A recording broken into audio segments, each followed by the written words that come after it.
पोपोमा नयाँ हुनुहुन्छ अनि तपाईले आफ्नै एजेन्सी क्रिएट गर्न चाहनुहुन्छ भने यो भिडियो लास्टसम्म हेर्नु होला। अनि म यो डिस्क्रिप्सनमा चाहिँ लिंक राखिदिन्छु, त्यो लिंकबाट भन्न सक्नुहुन्छ है त।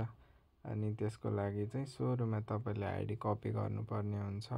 अनि पछि त्यहाँ लिंकमा डिस्क्रिप्सनको लिंकमा क्लिक गरिसकेपछि तपाईकोमा यस्तो अप्सन आउँछ।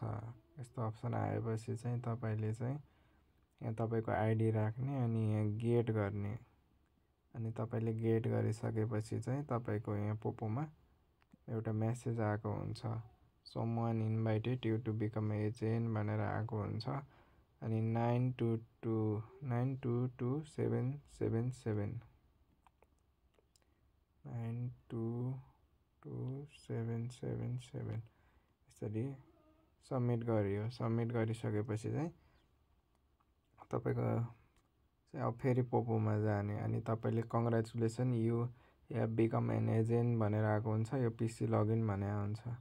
यो पीसीमा लगइन गर्नको लागि चाहिँ सजिलो यसो गरेर अब यो यसमा पनि गर्नको लागि यो गर्ने अनि यो गेट गर्ने। गेट गरिसकेपछि तपाईको यही पोपोमा आएको हुन्छ मेसेज।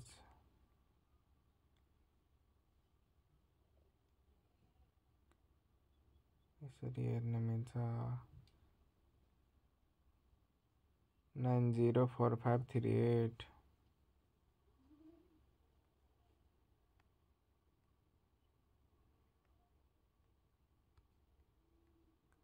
904538 अनि 6969 गरेर लगइन गर्ने। अनि तपाईको यस्तो देखाइदिन्छ। यो चाहिँ पीसीमा लगइन गरेर हेर्नलाई सजिलो हुन्छ भनेर मात्र हैन, यो लिंक चाहिँ त्यसको लागि काम लाग्छ।